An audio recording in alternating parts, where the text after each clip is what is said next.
ચાર ગુણના સૌથી મહત્વના પ્રશ્ન, પાચન તંત્રની સૌથી સરળ સમજૂતી. મનુષ્યમાં પાચન તંત્ર, આગળના વિડીયોમાં આપણે વાત કરી હતી કે કઈ રીતે આ જે પ્રશ્ન છે 1 માર્ક્સમાં, 2 માર્ક્સમાં અને 4 માર્ક્સમાં પૂછતા હોય છે આ પ્રશ્નમાંથી. અને આજે આ વિડીયોમાં આપણે આખું પ્રશ્ન કઈ રીતે તમે સારી રીતે લખી શકો એના વિશે વાત કરશું. વિડીયો થોડો લાંબુ થશે પણ આ પ્રશ્ન તમને એકદમ બરાબર રીતે સમજાઈ જશે.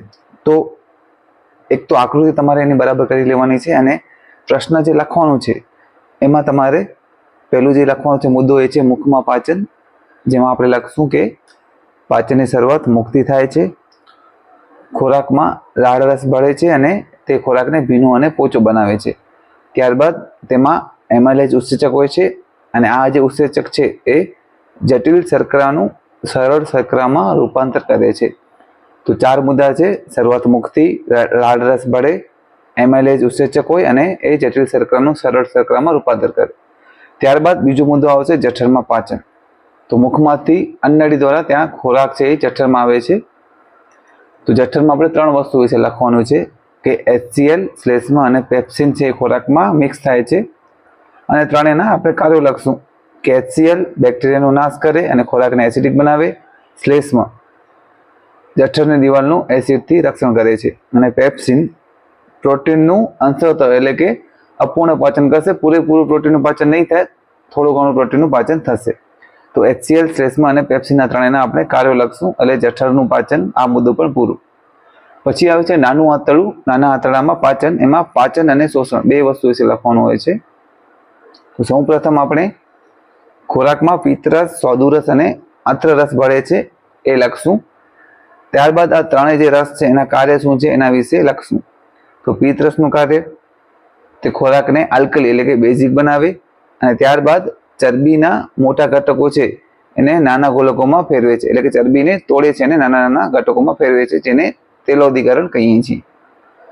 સ્વાદુરસ છે એમાં 3 ઉત્સેચકો હોય છે, એમાઇલેજ, લાઇપેઝ અને ટ્રિપ્સિન.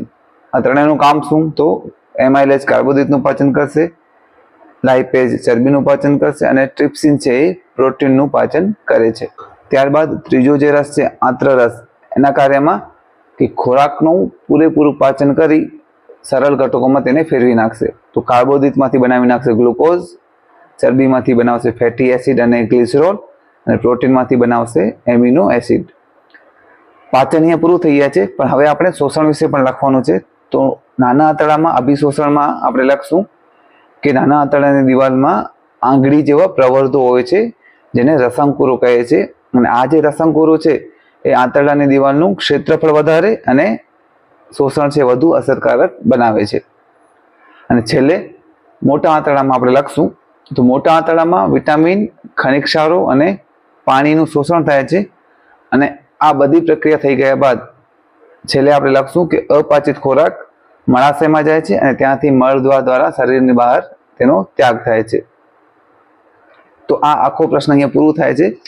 તો તમે જોયું કે મુખ્ય છે એ 4 મુદ્દા છે મનુષ્યમાં પાચન તંત્રમાં: મુખમાં પાચન, જઠરમાં પાચન, નાના આંતરડામાં પાચન અને છેલ્લે આપણે જે લખ્યું એ મોટા આંતરડામાં શોષણ. અને બાકી બધામાં વચ્ચે વચ્ચે જે મેન મુદ્દા આવે છે, જે શબ્દો આપણે લાઈનો કરી છે એ શબ્દો તમારે યાદ રાખવાના છે. તો આખો પ્રશ્ન તમને સરળતાથી યાદ રહી જશે. અને આકૃતિ પણ તમે સાથે સાથે કરી લેજો, કારણ કે આકૃતિ ઉપરથી પણ ઘણીવાર પ્રશ્નો પૂછતા હોય છે.